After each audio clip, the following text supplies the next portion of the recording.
Hello, this video is Bike School, or I'll call it Enduro School 2019 Mission Statement. I'm finally ready to do it.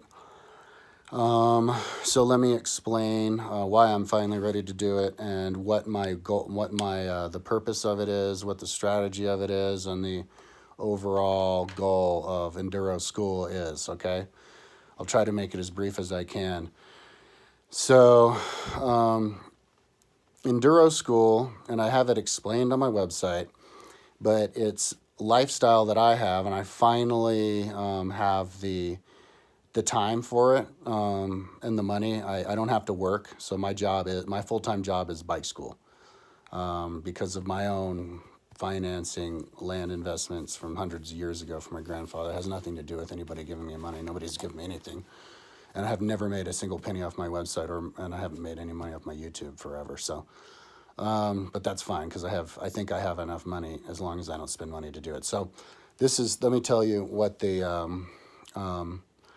what I'm going to do. So the idea behind bike school, it is Enduro School. I'll call it Enduro School because it's whatever endurance sport. You know, I'm a triathlete, so you can do swimming, biking, or running. I'm going to try to listen to stuff in the pool. I haven't tried to listen to something with my new earphones yet, but I think you can. So the idea is you listen to an audiobook you try to finish an audiobook every day. You know, like your average book, I don't know, is what, 500 pages? I think you can zoom through a 500-page book in a day if you do it from sunrise to sunset all day long. The very first book that I decided to do, because my first ride was today with an audiobook. The first book was a Popular History of Ireland, but it's 2,000 pages. So, you know, I can't burn through 2,000 pages in one day. So the idea is that you do a video every day, or a book every day, unless it's a gigantic book. And then, of course, it's a couple days until you do another book. But yeah, the idea is to be prolific. Every single day, it's a new book. Boom, boom, boom, boom, boom. And then, you know, if people want to suggest books, all they have to do is go on my website and then go, hey, talk about this book. And it's a great way to interact with the community and have people dictate, you know, whatever. And because I really don't care what book it is, as long as I do a book a day. And then, of course, I wouldn't do the same book twice until I'm done with all the books. But I've got like 1,600 books, so that'll take forever until I start cycling back and doing another book again. You know, you can do version 2. Why not? Because the idea is to memorize all of the history books that are on my website. You just listen to them all over and over again. Because if you memorize all the history books, then you memorize history. You've got the whole thing memorized. So the purpose of Enduro School is to make it so that everybody can be a professional athlete. The way that it is right now, not everybody can be a professional athlete because they only have enough money for the very best, the Adonis blood, tiger blood Adonis DNA people who've been doing it forever and are have the talent to, you know, I don't know how many it is, but maybe only 50 triathletes a year make enough money to be pro, and all the other ones, unfortunate wretches, have to work. And if you have to work all the time, then you're never going to be able to get to your potential because you're going to be spending too much time and energy doing your job. And you know, if you want to get at your potential, you have to be spending all day, every day, making yourself better. You know, whether it's resting or stretching or you know, looking after your stuff. You know, if somebody has a full-time or even a part-time job, you're creating a glass ceiling for that person. And so, my idea is to level the playing field throughout, make it everybody. So even the people who have to have jobs are at the same level because their job because they can now be a professional. So how do you make it possible? You make it possible by making it so that they give back to society as they're training. Somebody who is a pro and, you know, has like 40,000 Instagram followers and has the sponsorship, makes $50,000 a year on prize money and stuff. That person is giving back to society, and that I guess they're inspiring other people of how fast somebody could be, or what a wonderful life somebody could have. But that's kind of, I don't think that's a long-term plan, because in the long term, all it's going to do is make people jealous and make people, envious and all that kind of stuff. So let's just make it so that everybody can do it. So you have to create another level of giving back. You can't give back to society just by being like, hey, look at me, how awesome I am, One guy who seems totally ridiculous to me is this guy, Dan Pena. He calls himself the $50 billion man. And he wants to, he charges people. I don't know if he has $50 billion and what he charges people, but to do motivational speaking. And he's like, yeah, man, like, look at me, look how awesome I am. People, look at how awesome I am because I have money. I mean, people make money because they they find themselves in the right place at the right time. That's not level playing field. What I'm talking about level playing field is you're actually giving back in a real way. I actually saw a video by David Parkman yesterday. He's talking about getting rid of social media, and he's saying that social media has become toxic, and that people on Instagram only show their pretty faces with all the the computer programs that make them look pretty, and and they do a snap of oh, look at me, I did a bike ride or whatever, but it's not real, and it's just like people are being fake, and so we need to switch up the way that we all share each other, do social media, and the way that we share with each other, and make it a level playing field, is to make everybody have to share their mind in the same way. Make it a one size fits all thing. God gave us all equal bodies where we all live the same amount of time. We all have the same physical capabilities, more or less. We're all a little bit different, but we're all human. Where it's not like you have the gods and then the humans. And so, if nature made it like that, then we should emulate nature and try to make it a level playing field. So the best way to make it a level playing field is to give everybody the same opportunity to have a quality of life and to get as physically, fit as they can be, but not just physically fit, mentally fit. You connect the two. I don't think people realize that you can actually connect the two and have them complement each other. So, I'm doing my mission statement for Enduro School. This is the first day that I actually doing it. The first day, this is like my fourth, I went on 3 swims and 1 bike ride before this. So this is actually my 5th time exercising this year, but it's the first time listening to an audiobook all day long. And so my intention is to do it every single day, do a book every day. Unless it's a gigantic book, and then you have to wait a couple of days for me to get through the gigantic book. And then you do a video. You just talk as long as you need. If it's a 2,000-page book, maybe you talk for a couple hours. But the idea is just to talk like an hour for like a 500-page book. So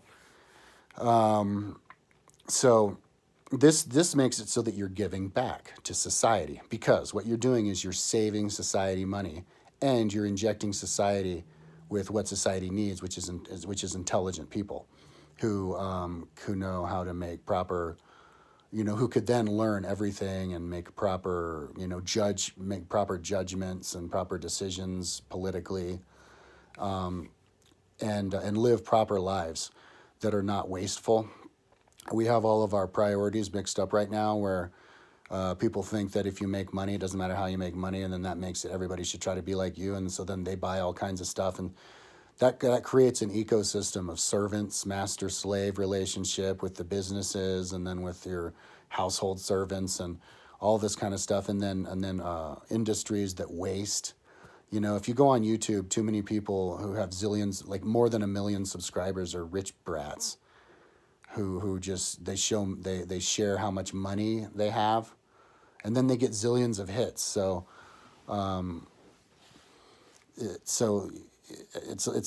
that's sick in a lot of ways. One is is somebody has to, and it's like they need, in order to feel good about themselves, they need to have hot air blown up their ass by having all this, their videos being watched and showing how much money they spend. Like kids showing off their cars or showing off their houses, or and then they make more money, from their YouTube channels, and they spend more, and that's creates a divide in society. There's too many poor people, and that drowns out. It's like a cancer. Cancer is something in your body that sucks up all the resources and then clogs up everything else. That's what these rich people do. They're sucking up all the resources and then clogging up, sucking the resources from normal people, who then have to, get degrading jobs working for the rich people, or then not getting paid enough. And so if we all level it out and make us all, so the rich people live the same lives as us, nobody, there's no waste. Like if you're a professional athlete and all you're doing is training all the time, you're not driving a car, you're not like needing a servant to take care of you, you're not buying fancy stuff, because all you need is your bicycle. And that's how we heal the planet, is not by using up all the resources and then improving people themselves. So, but improving yourself physically, I see on YouTube or on the internet, there's all these people who are getting really fit. It's great. Everybody's getting fit, with the nice abs and the ripped bodies and stuff. But when I look at that, because I'm 45, I think a little bit differently, I think, than I did 20 years ago.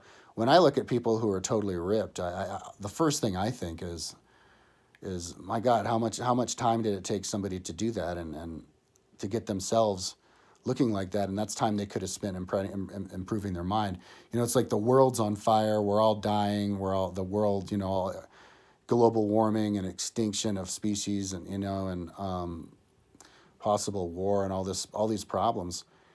People should be focusing on helping the world. And so if somebody's spending all their time just helping themselves, it's like, well, what happens if the world does die? And all these people who got themselves all physically fit to show off to whoever, that doesn't do the world any good. It's like it just gets evaporated off into smoke, into thin air, and and then you forget, and maybe your soul in the long run, after the planet dies, you'll forget ever being a physically fit, like ripped and with the six pack and all that.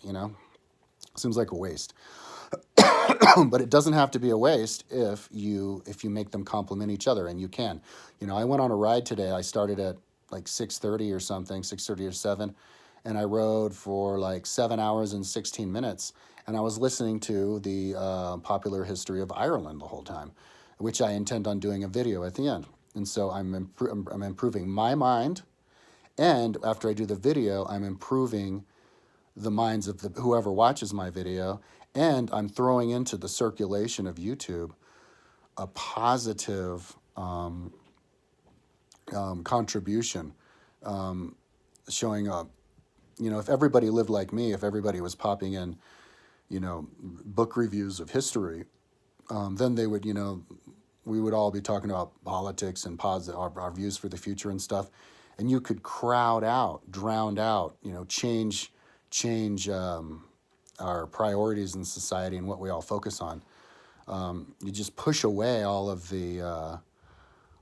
these this chatter of rich people showing how much money they have, or people talking about what some shallow person said about what some other shallow person, or somebody interviewed somebody else, and all this low IQ drivel, and a lot of those guys are, a lot of people on YouTube who are the biggest with the millions of subscribers, they get, with their money, they pay marketers to get themselves up there, or they get, they don't even own their channel, like Steven Crowder doesn't even own his channel. He had to sign a contract, and then so then what, they tell him what to say, but then his channel's named after him, so he pretends it's all him. And so it's like these puppet strings and marionetting people all over the place. And we need to change all that and make it so that everybody's sharing their own mind and what they do, what they believe. And so it's not just like, these like clumps, identity politics, these clumps of people all saying the same thing because they're paid to say that, to try to push everybody in this direction. And if if everybody's smart, people aren't going to be swayed and pushed in certain political directions just because their master Ben Shapiro told them to or something like that. And Ben Shapiro, he that guy's fake. I looked at him. His very first video was some hatchet job against abortions, and now he's Mr. Philosopher, and he says crazy stuff like how racist stuff like how Notre Dame is a much more significant building than the Taj Mahal. I mean, it's like if people were really listening to audiobooks and talking about the audiobooks, they'd be talking about real stuff and they wouldn't be, trying to make people racist and push people in this way or that way. So I think it's something that's very, that is gonna, if we all lived the bike school life where you do a video, you listen to an entire book one day, and then you do the video of it, you're gonna make yourself feel better. You're gonna make the whole world feel better, and there won't be as much stress. There's a lot of stress from social media. I think it was a TED Talk or something, since 2011, when social media took off, where people started doing more YouTubes and Instagram came out and stuff. The depression rate of teenage girls went up just like that, because now there's people are worried about what people think about themselves, and it becomes this competition of best Instagram and depression, suicide, and because it's all fake, and because people don't actually share themselves, because we don't have the culture. And I think the problem is people are afraid to, the idea of listening to an audiobook, like the history of something, or like Plato Politics or whatever, and then you do an hour-long video that day. I think people are afraid to do that because they think the video won't be good enough. But so my strategy for how you do it is you just listen to a book, you pay attention to as much as you can, and then you do your video, and you allow that book that you listen to allow you to share your ideas about that book. You don't have to memorize the whole book. Whenever you listen to a book, it can spark ideas in your head, and then you can just go off on that and just do your best. People can't do better than their best, and then as time goes on, you get a little bit better. And people like to hear that kind of stuff anyways. If you're just doing a video about ideas you got from a book, but you don't really remember the book, that has its value in itself because you're sharing your actual self. That's what fulfills people is when they get to try to make themselves better. That's why professional athletes are happy people, because every day they're spending them on themselves to make themselves better. But you can take a whole new level to that, is every day you're trying to make your mind better. And so now you don't belong to anybody. Nobody's telling you what to say, how to think, what to do, and you're improving yourself and you're being your own person every day. And that's what humans are designed to do. Like species and animals are designed to try to be the best at what they do. And that's the difference between humans and animals.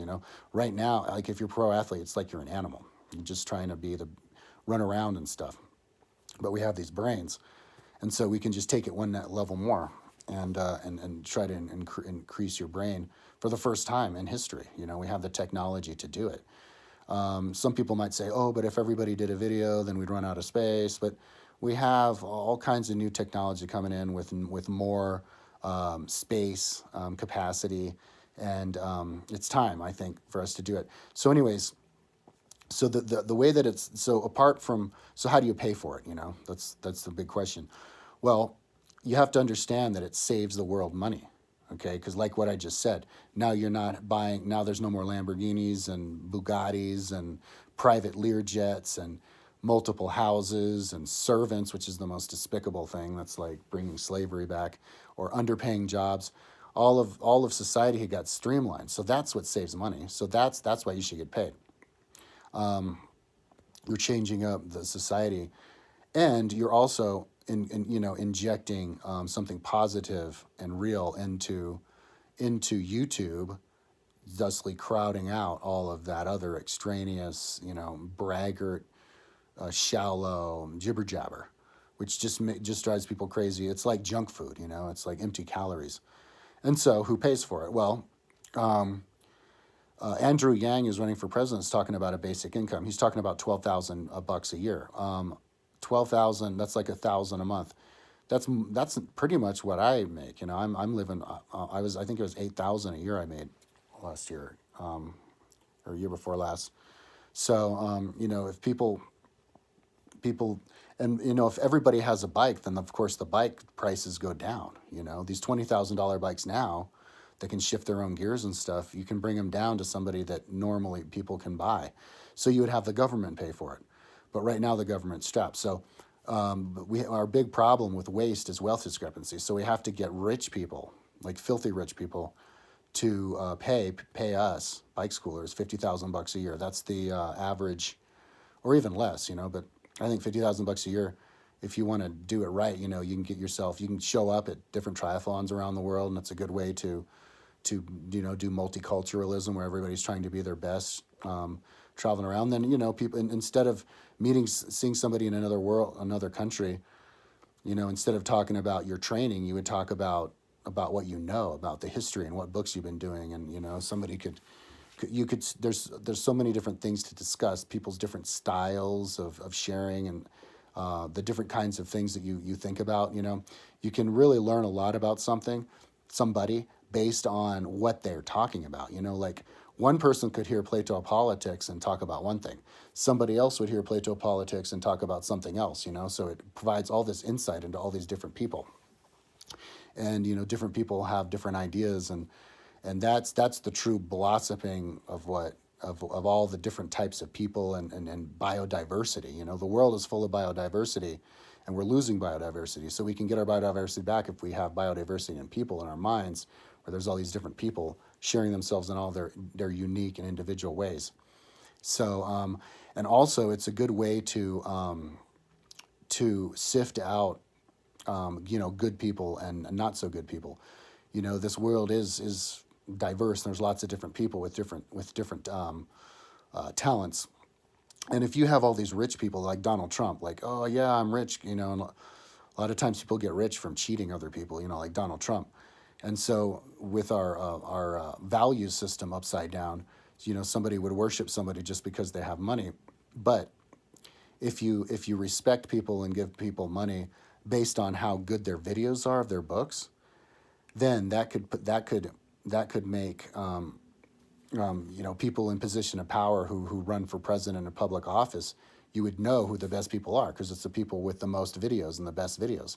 And those people who are wacky in the head, like Donald Trump, would never be able to do a good video. You know, he would, you know, maybe he would listen to Plato politics, and then he'd just start babbling on about himself, and it'd become apparent he didn't even understand it. And some people go, oh, okay, good, I know what you're all about. And then they can give Donald Trump the $12,000 a year to just play video games or you know, fuck cheap prostitutes or whatever it is that stupid people do when they don't have too much money. So so we would, you know, you wouldn't even have to worry so much about having to check up at the backgrounds of people who the best person to vote for is, because you already know who the top echelon of people are, the people who are doing the videos. And so the way that you get it started is you just start with volume, because we have the gigabytes on YouTube now. You know, anybody and everybody can upload a video. So you do volume. You just do a video every damn day. So that's what I'm going to do. Every single day I do a video. Unless, of course, I'm doing a gigantic book. So that's why I was doing Popular History of Ireland. Ireland, it's 2,000 pages. It has 12 books, and I just finished book 4. So I already got a third of the way through. So I already did 700 pages. And that's just today. So if I did 700 pages already, and I still have another couple of hours that I can listen to, then I could do maybe 1,000 pages, get done with a book, 2,000 page book a day, and then do a 500 page book a day every single day. And then you go, and then if I can get money, somebody else I can be, hey, look what I did, and somebody else can be like, oh my God, look, I want to do it, I'm going to do it, and then they just pop out a book a day, you know. And you just don't be a perfectionist. Just listen to the book and get ideas. So my strategy, the strategy to do it, is I would listen to the book, Popular History of Ireland, right? And now that's a boring ass book, because, you know, some parts are interesting, but a lot of it's just details of this guy's attacked this guy, he snipped his head off, and then he killed him and whatever. So then you listen to the book, and then I would do the history of Ireland on Wikipedia, just to rehash it. And then I look at Ireland on my timeline, and just to rehash it, and then you just get a little bit basic knowledge, and then you just go. You just do it. You know. Now my history knowledge is good enough that I could do a quality video. So I'll probably get, every time I do a video, maybe I'll get like tens of hits, But the idea isn't even to get hits. The idea is to get it out there and put it on the internet so that you flood YouTube with all those types of videos, so that when you open up YouTube, you don't have to say, look at my badass car. Oh, I just got a Bugatti. Hey, look at how the creative way I spend all this money. And it's like we're back at Roman times where it's where you're only looking at other rich people, and then all those poor people who work, you don't even care about them. That's the impression that I get when you see these rich people talking about their money. They don't even care about poor people. You can't care about poor people if you're gonna celebrate yourself being rich, because it's always off the backs of the poor people. So you doing a video every day in itself, regardless of how good it is, throws it into the circulation and changes the culture. And then, of course, it spreads. One person can be like, because especially if the video is bad, that could be a good thing, because somebody could see the video and be like, oh my God, that person doesn't know that book. I read that book and I get it. I understand the book better. So then you do your better book.